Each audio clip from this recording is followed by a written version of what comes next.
बिस्मिल्लाहिर्रहमानिर्रहीम अस्सलाम वालेकुम। मैं हूं अदील हामिद और आज हमारा लेक्चर नंबर 13 है। इस लेक्चर के अंदर हम लोग बात करेंगे कि किस तरह से हम लोग ओपन एआई से इमेजेस जो हैं वो जनरेट कर सकते हैं और अपनी एप्लीकेशन के अंदर इनको डाउनलोड करके यूज़ भी कर सकते हैं।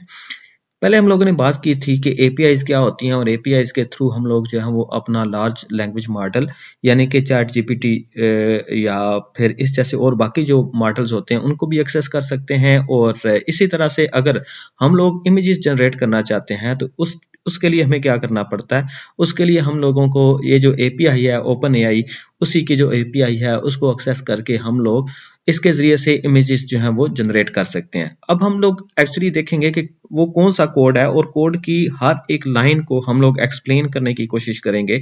हर लाइन जो है, हर जो कॉन्सेप्ट है उसको डिस्कस करते हैं कि किस तरह से हमारे पास जो इमेज है वो एक्चुअली जनरेट होगा। अगर आप ये इस्तेमाल सा एक छोटा सा कोड लिखेंगे तो इस तरह से आपकी जो इमेज है वो जनरेट होके तो आपके ब्राउज़र के अंदर डाउनलोड हो सकती है, आपके सिस्टम के अंदर डाउनलोड हो सकती है और फिर आप उस इमेज को जो है वो अपने डिफरेंट पर्पसेस के लिए इस्तेमाल कर सकते हैं। तो यहाँ पे हम लोग क्या करेंगे, सबसे पहले तो आपको जो सीखने की ज़रूरत है वो ये है कि हमारे पास जो इमेज जनरेट होती है वो ओपन एआई का जो मॉडल है DALL-E 2 या फिर हम लोग जो है वो DALL-E 3 की मदद से भी इमेजेस जो है वो जनरेट कर सकते हैं। अब DALL-E 2 जो है इसके अंदर काफ़ी ज़्यादा लिमिटेशंस हैं, यानी कि इमेज की क्वालिटी जो है वो बहुत ज़्यादा अच्छी जो है वो नहीं आती, लेकिन DALL-E 3 के अंदर इमेज की क्वालिटी बहुत अच्छी आती है। इनके अंदर कोई बहुत बड़ा फ़र्क नहीं है इमेज जनरेट करने के हवाले से, लेकिन ये है कि हम लोग जो है वो इनका जो बेसिक कॉन्सेप्ट है वो सीखने की कोशिश करते हैं। पहले तो मैं आपको बता दूं कि अगर हम लोग जो है वो DALL-E 2 या DALL-E 3 को अगर एक्सेस करना चाहते हैं तो इस मकसद के लिए हमें ओपन एआई जो है उस की वेबसाइट के ऊपर जाना पड़ता है, या इसके अलावा अगर हम लोगों ने जो बिंग एआई है उसकी मदद से हमें क्रेडिट दिया जाता है जिसके ज़रिए से हम हाई क्वालिटी हाई रेजोल्यूशन की जो पिक्चर्स हैं वो फ्री ऑफ कास्ट जो है उनको डाउनलोड कर सकते हैं और उनको क्रिएट कर सकते हैं। यहाँ पे हम लोग प्रॉम्प्ट लिखते हैं, या आप मेरा जो यूआरएल है वहां से देख सकते हैं कि इस यूआरएल के जरिए से हम लोग क्या कर सकते हैं, इमेजेस जो है वो जनरेट कर सकते हैं। यहाँ पे अगर हम लोग प्रॉम्प्ट लिखेंगे तो हमारा इमेज जो है वो जनरेट हो जाएगा। आप भी इसको प्रैक्टिस कीजिएगा। अब हमारे पास आता ये है कि ये जो वो कौन सा कोड है जिसके ज़रिए से हम लोग अपना जो इमेज है वो जनरेट करते हैं। इसके लिए सबसे पहले तो आपने क्या करना है, सबसे पहले आपने ओपन एआई इंस्टॉल कर लेना है। यानी कि अगर हमें ओपन एआई इंस्टॉल करना हो तो उसके लिए हम लोग क्या लिखते हैं, हम लोग सिंपली जो है वो पिप इंस्टॉल ओपन एआई करते हैं। अगर आप लोगों को ये कोड समझ नहीं आ रहा, यानी इसके अंदर जो कीवर्ड्स हैं वो अगर आपको नहीं पता चलते, तो आप हमारे पीछे वाले जो लेक्चर्स हैं उनको देख लें। उसके जरिए से आपको बड़ा इजीली पता चल जाएगा कि ओपन एआई हम लोग क्यों इंस्टॉल करते हैं। लेकिन हम लोग क्या करते हैं, जैसे ही ओपन एआई को इंस्टॉल करते हैं तो हमारे पास ये इंस्टॉलेशन स्टार्ट हो जाती है। इंस्टॉलेशन के बाद हमें क्या करना पड़ता है, हम लोग आते हैं अपने कोड के ऊपर कि किस तरह से हमारा इमेज जो है वो एक प्रॉम्प्ट देने से जनरेट हो जाता है। मींस हम लोग क्या करते हैं, सिंपली एक प्रॉम्प्ट लिखते हैं, एक राइटिंग के अंदर अपने सिस्टम को बताते हैं कि इस तरह का इमेज जो है वो जनरेट करके दो, यानी कैट और डॉग की जो इमेज है वो हमें जनरेट करके दो, तो वो कैट और डॉग की इमेज हमें जनरेट करके दे देता है। अब हम लोग जब बात करते हैं कि कौन कौन से कोड्स हैं हमें लिखने और इनका क्या क्या यूज है हमारी इस फाइल के अंदर, तो सबसे पहला जो कोड है वो ये है कि import IO.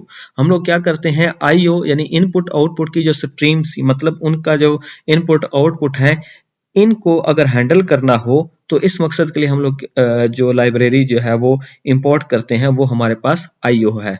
The IO module provides the Python interfaces to stream handling. The built-in open function is defined in this module, यानी कि एक ओपन फंक्शन हम इस अपने प्रोग्राम के अंदर इस्तेमाल करेंगे जो कि इस मॉड्यूल के अंदर था, इसलिए हमें ये वाला मॉड्यूल इंपोर्ट करना पड़ा।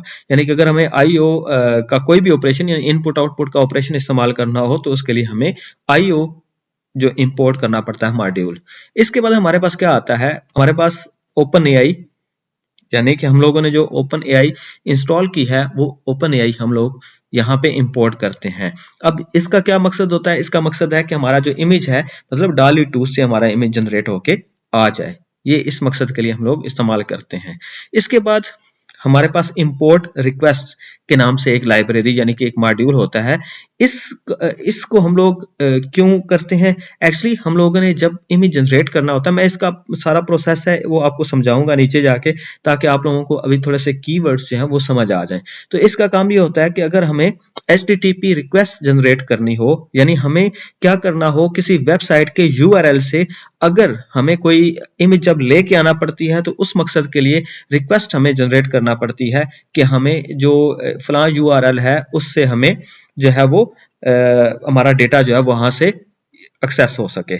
इस मकसद के लिए हम लोग क्या इस्तेमाल करते हैं? रिक्वेस्ट इस्तेमाल करते हैं। जैसे हम लोग नीचे जाएंगे तो आपको वैसे ही समझ आ जाएगी कि हम लोगों ने ये जो रिक्वेस्ट है HTTP रिक्वेस्ट, ये हमने क्यों जनरेट करनी थी किसी सर्वर के लिए।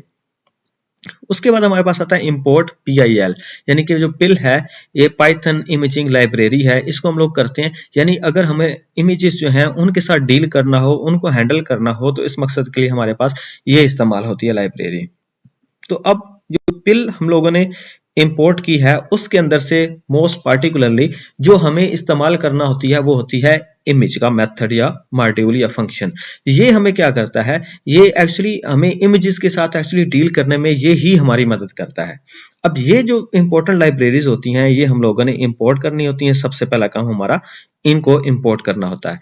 उसके बाद हम क्या करते हैं, हम अपनी जो OpenAI API की इज इक्वल टू, यानी ये कीवर्ड मैंने आपको लास्ट वाली अपनी वीडियो के अंदर बताया था कि अगर हमें OpenAI की जो की होती है उसको स्टोर करवाना हो, उसको एक्सेस करवाना हो, तो उस मकसद के लिए हम लोग ये वाला कीवर्ड यानी कि ये वाला वेरिएबल जो है वो इस्तेमाल करते हैं और इसी तरह से इस्तेमाल करते हैं। इसे और तरह से इस्तेमाल नहीं करते। लेकिन यहाँ पे तो हम लोगों ने ये अपनी की जो है वो इस तरह ओपनली यहाँ पर रख के इस्तेमाल की, लेकिन ये जो की है ये सिर्फ प्रैक्टिस के लिए थी, ये एक्सपायर हो चुकी है, इसलिए आप इसको इस्तेमाल नहीं कर सकते।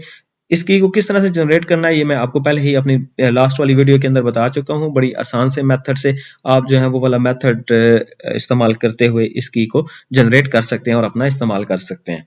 अब ये जैसे ही की हम लोगों ने की, इसका मतलब है कि हम OpenAI जो है उसकी जो सर्विसेज हैं उनको एक्सेस कर सकते हैं। अब हमारा काम यहां से स्टार्ट होता है कि हम लोगों ने किस तरह से एक फंक्शन जो है वो क्रिएट करना है।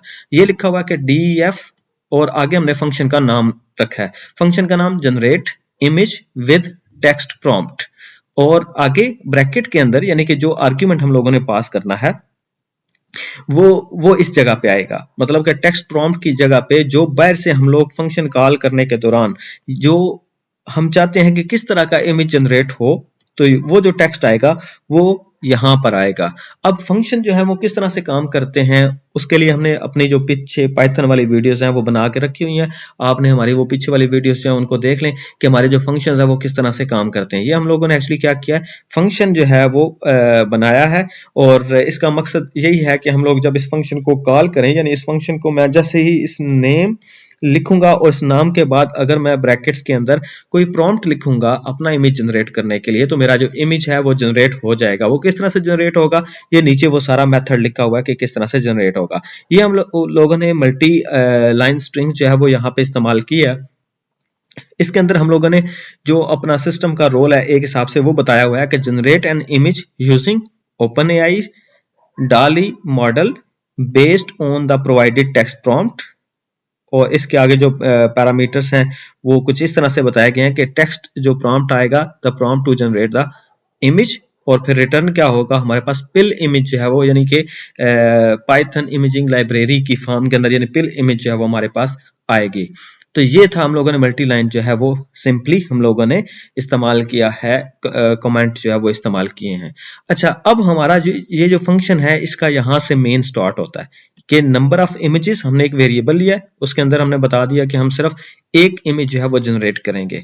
उसके बाद क्या है जी, रिस्पॉन्स। अब ये रिस्पॉन्स क्या करता है, रिस्पॉन्स एक्चुअली ये जो हमारे पास इमेज जनरेट होगा, इमेज जनरेट होने के बदले में हमारे पास जो रिस्पॉन्स आएगा वो इस रिस्पॉन्स नाम के वेरिएबल के अंदर जाके स्टोर होगा। और ये मेथड है वो एक्चुअली यानी OpenAI का इमेजेस नाम का एक मेथड है, और उसके अंदर एक और मेथड है कि जो है जनरेट का। मतलब ये जो मेथड है जनरेट का, ये एक्चुअली जनरेट करेगा इमेज को।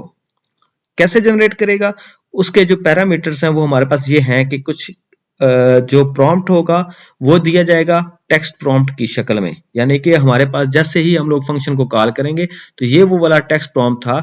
इस टेक्स्ट प्रॉम्प्ट की जगह पे जो भी आएगा, मींस कि अगर मैं ये कहता हूं कि हमें जो image of a dog and cat ये चाहिए, तो वो जो image of cat and dog है वो यहाँ पे आके रिप्लेस हो जाएगा, यानी कि हमारा प्रॉम्प्ट जो है वो यहाँ पे लिखा जाएगा और n is equal to number of images है, मतलब कि हम कितनी इमेजेस हैं वो हमने ऊपर वेरिएबल के अंदर स्टोर किया हुआ है कि हमारे पास एक इमेज जो है वो जनरेट होनी चाहिए।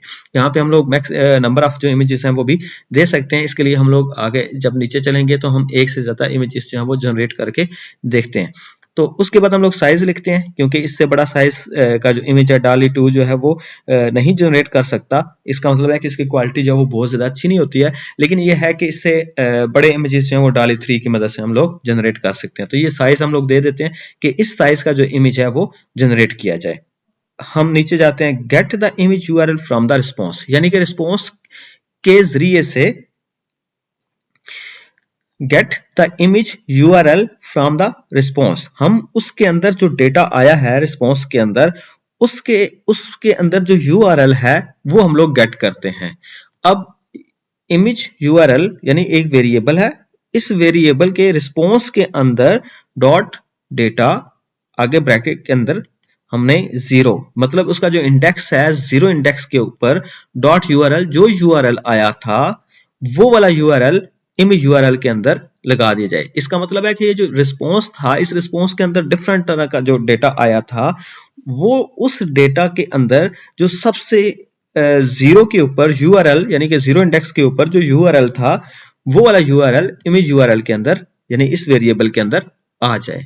इस मकसद के लिए हम लोग क्या इस्तेमाल करते हैं, यानी URL को गेट करने के लिए हम लोग रिस्पॉन्स डॉट डेटा और डॉट URL यानी कि ये वाला जो मेथड्स हैं वो हम लोग इस्तेमाल करते हैं।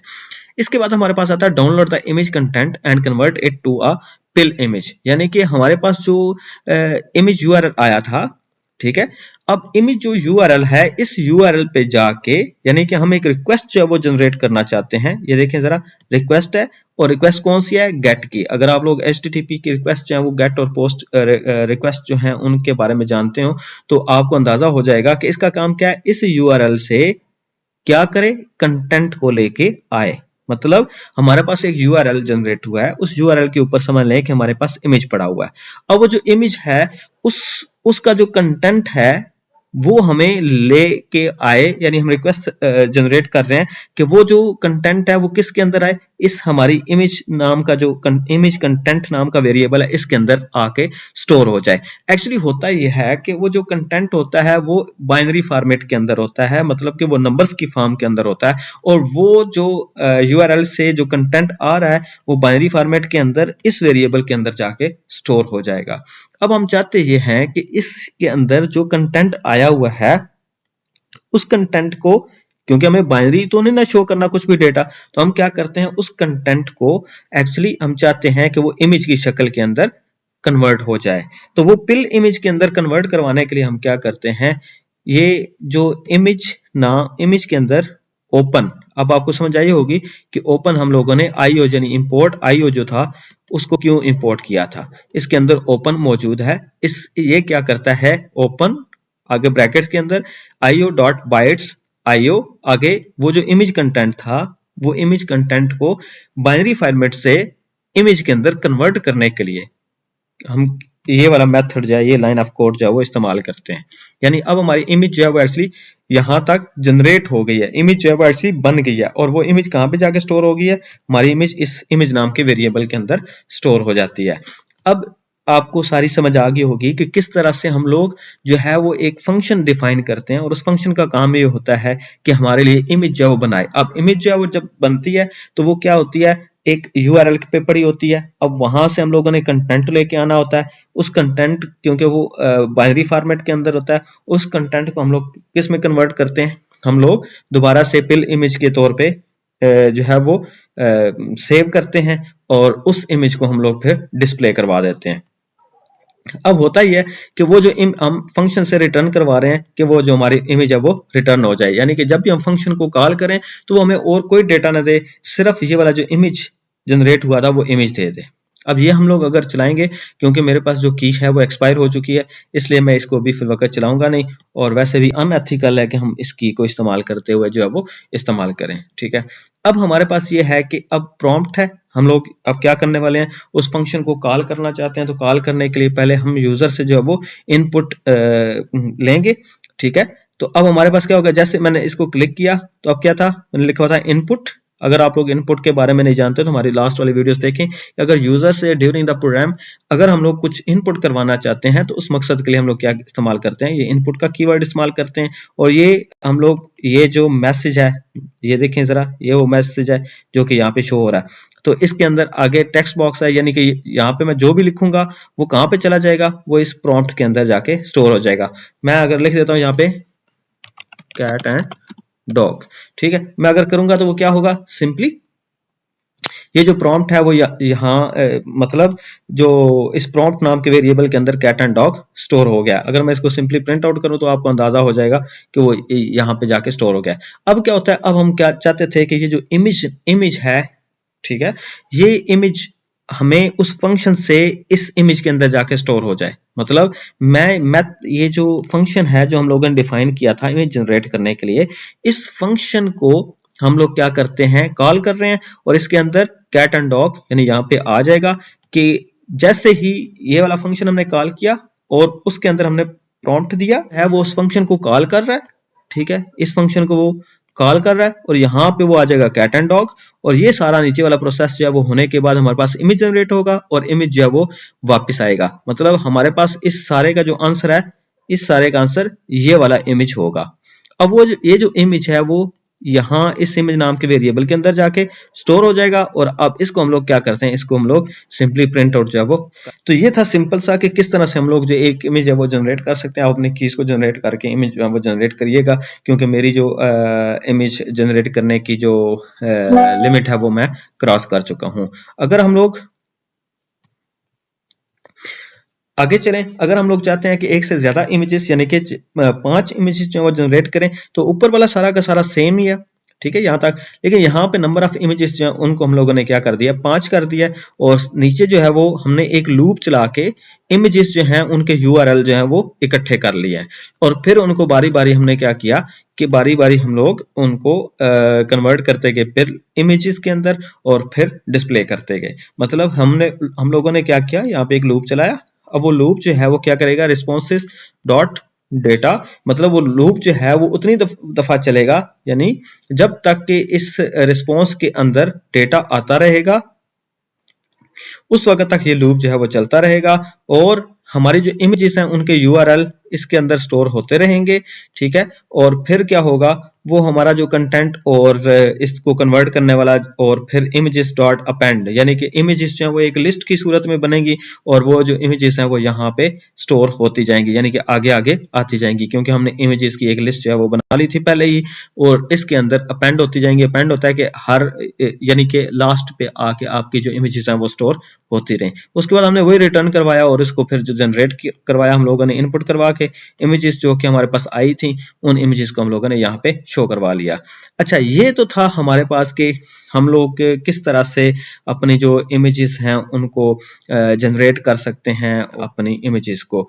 तो वो अब ना डिस्प्ले करवाने के लिए यहाँ पे हमारे पास जो है वो डिफरेंट मेथड्स होते हैं कि हम लोग इमेजेस को किस तरह से जो है वो डिस्प्ले करवाएंगे। इसके लिए हमारे पास जो है वो डिफरेंट लाइब्रेरीज होती हैं। उन लाइब्रेरीज को यूज करते हुए, जैसे कि अब हमारे पास एक लाइब्रेरी है ipython.display import display for image in images display image, और फिर इस तरह से हम लोग यानी कि ipython.display की मदद से हम लोग अपने जो इमेजेस हैं उनको डिस्प्ले करवाते हैं। तो ये जो ऊपर हमारे पास इमेजेस जनरेट हुई थी उनको हम लोगों ने यहाँ पे शो करवा लिया।